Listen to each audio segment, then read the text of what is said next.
नमस्कार दोस्तों, आप सभी का स्वागत है आपके अपने YouTube channel study today with Viplav में। तो दोस्तों, आज के इस वीडियो में हम डिस्कस करेंगे JAC board class 10th social science यानी कि सामाजिक विज्ञान का मॉडल प्रश्न पत्र सेट 4। और इससे पहले हम लोग जो है बहुत सारे मॉडल पेपर्स के सॉल्यूशन देख चुके हैं। सभी वीडियोस के लिंक डिस्क्रिप्शन में दिया हुआ है, या तो आप प्लेलिस्ट में जाके भी देख सकते हैं। यह मॉडल पेपर जो है प्रथम शब्दिक परीक्षा 2021-22 के लिए JCRT द्वारा जारी की गई है। जैसा कि इस बार सभी प्रश्न MCQ होंगे यानी कि बहुविकल्पीय होंगे, और समय मिलेगा आपको 1 घंटा 30 मिनट। कुल पूर्णांक रहेगा आपका 40। प्रत्येक प्रश्न के लिए मिलेगा आपको 1 अंक। और इसी मॉडल प्रश्न पत्र आधारित जो है आपको प्रथम शब्दिक परीक्षा में भी पेपर देखने को मिलेगा। इसलिए वीडियो को लास्ट तक देखिए, वीडियो को लाइक करके अपने दोस्तों में शेयर कीजिए, और इस चैनल में जुड़ने के लिए चैनल को सब्सक्राइब करके बेल आइकन को प्रेस करके ऑल पे क्लिक करके रखिए, क्योंकि इस चैनल में ऐसी वीडियोस मिलती रहती है। तो चलिए एक एक करके सभी प्रश्नों के उत्तर को देख लेते हैं। तो चलिए एक एक करके सभी का उत्तर देख लेते हैं।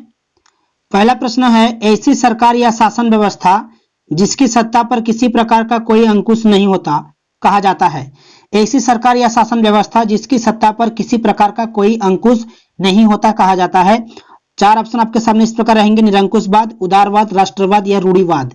देखिए, इनमें से सही हो जाएगा आपका निरंकुशवाद, याद रखिएगा। नेक्स्ट देखिए, मतदान के अधिकार को क्या कहा जाता है। मतदान के अधिकार को क्या कहा जाता है? मताधिकार कहा जाता है, याद रखिएगा। मतदान के अधिकार को क्या कहा जाता है? मताधिकार। ऑप्शन नंबर ख आपका सही हो जाएगा। नेक्स्ट है, बास्तिल किले का पतन कब हुआ? बास्तिल किले का पतन हुआ था 1789 में, याद रखिएगा। ऑप्शन नंबर ग आपका यहां पर सही होगा। नेक्स्ट है, 1815 में आयोजित वियना सम्मेलन की मेजबानी किसने की थी? 1815 में आयोजित वियना सम्मेलन की मेजबानी किसने की थी? मैटरनिख ने की थी। मैटरनिख, याद रखिएगा। ऑप्शन नंबर घ आपका यहां पर सही हो जाएगा। नेक्स्ट क्वेश्चन देखिए, लिब्रे क्या था? नेक्स्ट क्वेश्चन है, लिब्रे क्या था? लिब्रे जो है फ्रांसीसी मुद्रा, याद रखिए। ऑप्शन नंबर को आपका यहां पर करेक्ट होगा। नेक्स्ट देखिए, गांधी इरविन समझौता कब हुआ? गांधी इरविन समझौता कब हुआ? 5 मार्च 1931, याद रखिएगा। 5 मार्च 1931। ऑप्शन नंबर ख में दिया हुआ है आपका यहां पर 5 मार्च 1931। नेक्स्ट देखिए, नेक्स्ट क्वेश्चन है, गांधी जी को पहली बार राष्ट्रपिता कहकर किसने संबोधित किया? गांधी जी को पहली बार राष्ट्रपिता कहकर किसने संबोधित किया? सुभाष चंद्र बोस ने, याद रखिएगा। सुभाष चंद्र बोस। गीतांजलि किसकी रचना है? गीतांजलि किसकी रचना है? 4 ऑप्शन आपके सामने इस प्रकार होंगे: रविंद्रनाथ टैगोर, बंकिम चंद्र चटर्जी, महेश्वर नाथ तिवारी या महात्मा गांधी। इनमें से करेक्ट हो जाएगा आपका Rabindranath Tagore. Hindustan socialist Republican army, Hindustan socialist Republican army की स्थापना किसने की? याद रखिएगा, भगत सिंह ने। ऑप्शन नंबर घ आपका यहां पर करेक्ट होगा, भगत सिंह। नेक्स्ट क्वेश्चन देखिए, भारतीय संविधान कब बनकर तैयार हुआ? भारतीय संविधान कब बनकर तैयार हुआ? 4 ऑप्शन आपके सामने इस प्रकार होंगे: 15 अगस्त 1947, 26 नवंबर 1949, 26 जनवरी 1950, 2 अक्टूबर 1869। देखिए, यहां पर दिया हुआ है ऑप्शन नंबर क में 15 अगस्त 1947। 15 अगस्त 1947 को हमारा देश जो है आजाद हुआ था। ठीक है, यहां पर दिया हुआ है 26 नवंबर 1949। 26 नवंबर 1949 को जो है भारतीय संविधान बनकर तैयार हुआ था। तो इस प्रश्न का उत्तर हो जाएगा आपका ऑप्शन नंबर ख। ठीक है, ऑप्शन नंबर ग में दिया हुआ है 26 जनवरी 1950। 26 जनवरी 1950 जो है भारतीय संविधान लागू हुआ था। संविधान लागू हुआ था 26 जनवरी 1950 को, और बनकर तैयार हुआ था 26 नवंबर 1949 को। क्लियर है? तो इस प्रश्न का उत्तर हो जाएगा आपका ऑप्शन नंबर ख। नेक्स्ट देखिए, आपके घर में एक दूध देने वाली गाय है, आप इसे किस तरह का संसाधन मानते हैं? आपके घर में एक दूध देने वाली गाय है, आप इसे किस तरह का संसाधन मानते हैं? जैव, अजैव, राष्ट्रीय या सामुदायिक?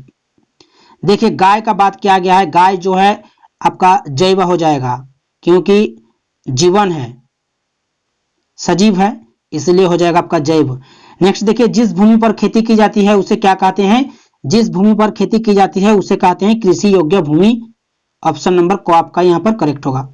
वीडियो को लाइक करके अपने दोस्तों में शेयर कर दीजिएगा, और चैनल में अगर नए हो तो चैनल को सब्सक्राइब करके बेल आइकन को प्रेस करके ऑल पे क्लिक करके रखिएगा, क्योंकि इस चैनल में ऐसी वीडियोस मिलती रहती है।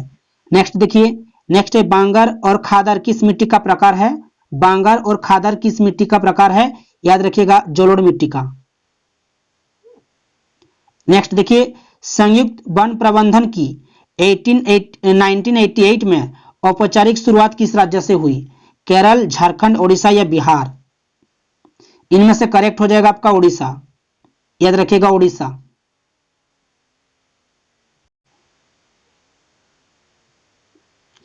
नेक्स्ट है वन विभाग के अनुसार कुल वन क्षेत्र का 1/3 हिस्सा किस वन का है? वन विभाग के अनुसार कुल वन क्षेत्र का 1/3 हिस्सा किस वन का है? अवर्गीकृत, रक्षित, आरक्षित या अन्य? इनमें से करेक्ट हो जाएगा आपका रक्षित वन। याद रखिएगा रक्षित। भारत के 5% धनी लोग कितने प्रतिशत गरीब लोगों के बराबर संसाधन उपभोग करते हैं? प्रश्न संख्या 16 का देखिए भारत के 5% धनी लोग कितने प्रतिशत गरीब लोगों के बराबर संसाधन उपभोग करते हैं? 25%, 50, 5 या 75? इनमें से सही हो जाएगा आपका 25%। याद रखिएगा। नेक्स्ट देखिए पश्चिमी राजस्थान में वर्षा जल संग्रहण की रीति किस कारण से कम हो रही है? पश्चिमी राजस्थान में वर्षा जल संग्रहण की रीति किस प्रकार से कम हो रही है? वर्षा नियमित होने से, इंदिरा गांधी नहर से, बारहमासी जल सुविधा से, भूमिगत जल स्तर की कमी हो जाने से? इनमें से कोई नहीं। तो इनमें से सही हो जाए। यहाँ पर देखिए पश्चिमी राजस्थान में वर्षा जल संग्रहण की रीति किस कारण से कम हो रही है? तो इनमें से करेक्ट हो जाएगा आपका इंदिरा गांधी नहर से बारहमासी जल सुविधा है, इसी कारण से। तो ऑप्शन नंबर ख आपका यहाँ पर सही होगा। सिंचाई ने कई क्षेत्रों में निम्नलिखित में से किसे परिवर्तित कर दिया है? सिंचाई ने कई क्षेत्रों में निम्नलिखित में से किसे परिवर्तित कर दिया है? फसल प्रतिरूप, वन प्रतिरूप, मछली या इनमें से कोई नहीं? देखिए यहाँ पर सिंचाई का बात किया गया है। सिंचाई ने कई क्षेत्रों में निम्नलिखित में से किसे परिवर्तित कर दिया है? तो आपको आंसर देना है फसल प्रतिरूप। ऑप्शन नंबर को आपका यहाँ पर सही होगा।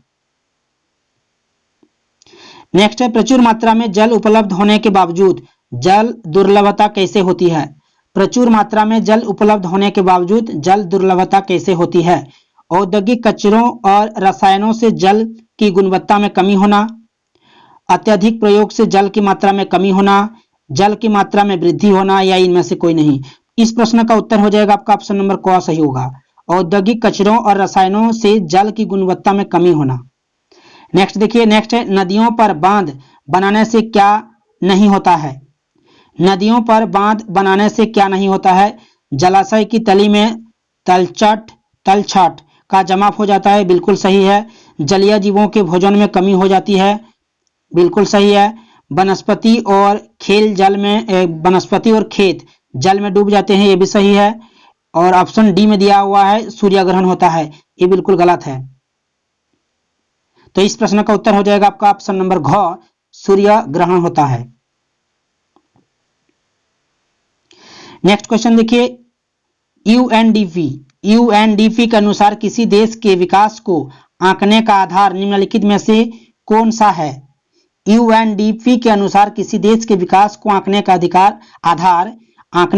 आधार निम्नलिखित में से कौन सा है? प्रति व्यक्ति आय, लोगों की शिक्षा का स्तर, लोगों का स्वास्थ्य स्तर या उपयुक्त सभी? देखिए इस प्रश्न का उत्तर हो जाएगा आपका प्रति व्यक्ति आय, लोगों की शिक्षा का स्तर, लोगों का स्वास्थ्य स्तर। तो ऑप्शन नंबर डी आपका सही हो जाएगा उपयुक्त सभी।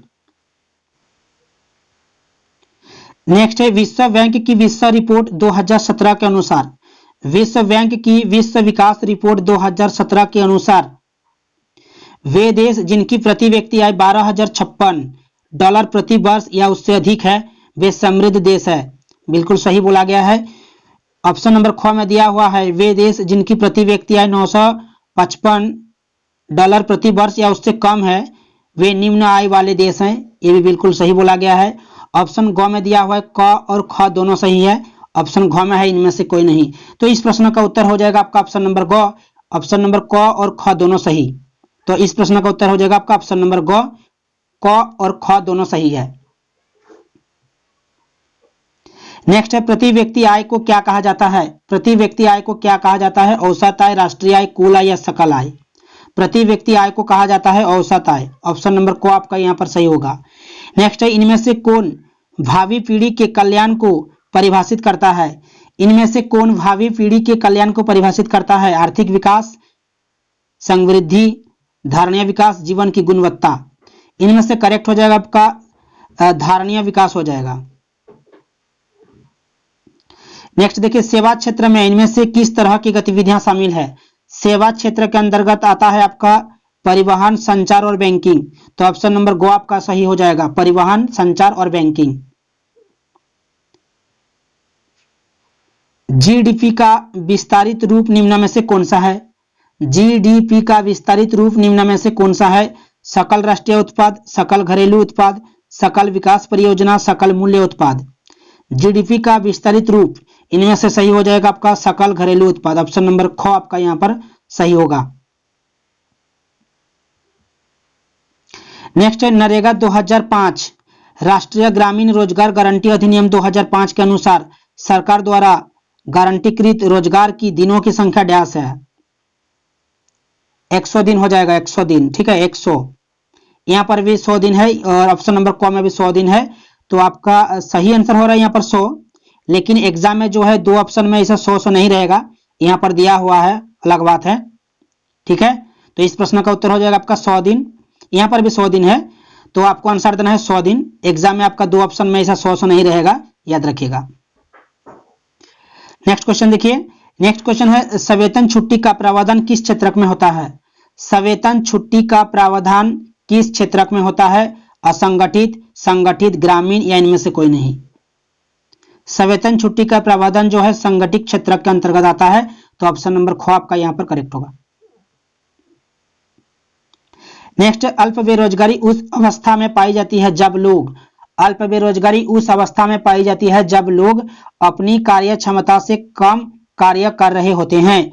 अपनी कार्य क्षमता से कम कार्य कर रहे होते हैं। तो ऑप्शन नंबर गो आपका यहाँ पर सही हो जाएगा। अल्प बेरोजगारी उस अवस्था में पाई जाती है जब लोग अपनी कार्य क्षमता से कम कार्य कर रहे होते हैं, याद रखिएगा। नेक्स्ट क्वेश्चन देखिए, उत्पादन, उत्पादन एवं उपभोक्ता के बीच संबंध कौन स्थापित करता है? प्राथमिक, द्वितीयक, तृतीयक या चतुर्थ? देखिए यहाँ पर बोला है कि उत्पादन और उपभोक्ता के बीच बोला है, बीच का संबंध जो है आपका हो जाएगा तृतीयक। तृतीयक को सेवा क्षेत्रक भी कहा जाता है।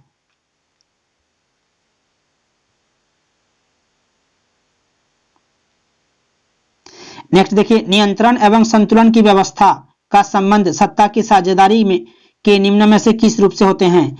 नियंत्रण एवं संतुलन की व्यवस्था का संबंध सत्ता की साझेदारी के निम्न में से किस रूप से हैं?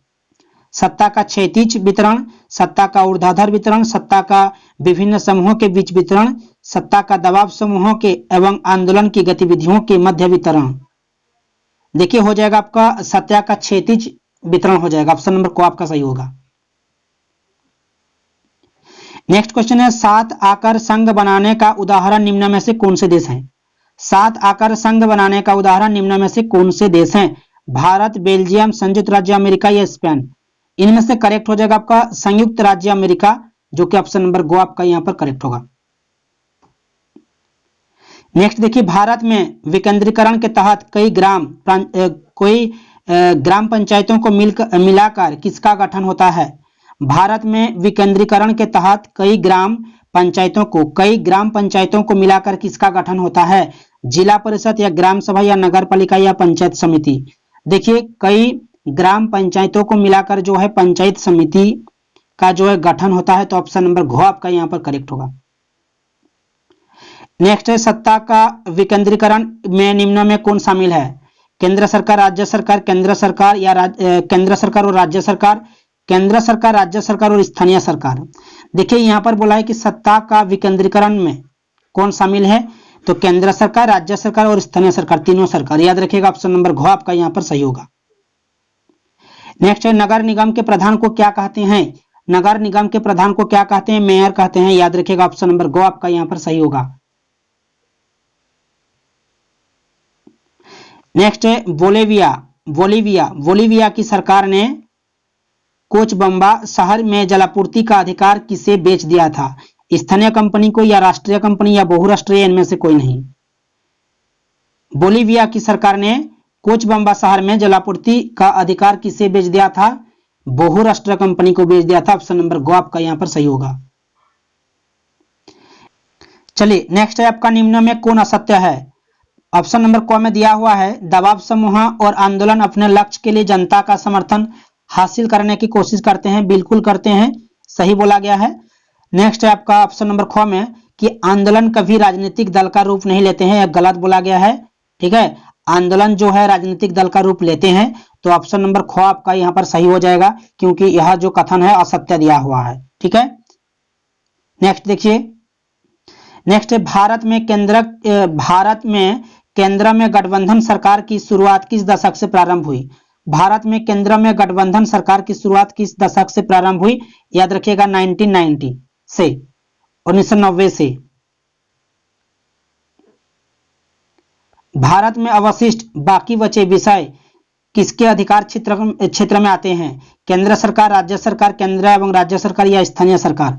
देखिए भारत में अवशिष्ट यानी कि बाकी बचे जो है विषय किसके अधिकार क्षेत्र में आते हैं? सारे के सारे केंद्र सरकार के आते हैं। ठीक है, ऑप्शन नंबर को आपका यहाँ पर सही होगा, केंद्र सरकार। नेक्स्ट देखिए, अंतिम है, लास्ट है, भारतीय संघवाद का तीसरा स्तर कौन सा है? भारतीय संघवाद का तीसरा स्तर कौन सा है? केंद्र सरकार, राज्य सरकार, स्थानीय सरकार, इनमें से कोई नहीं। भारतीय संघवाद का तीसरा स्तर जो है स्थानीय सरकार का है। तो ऑप्शन नंबर गो आपका यहाँ पर सही हो जाएगा। क्लियर है?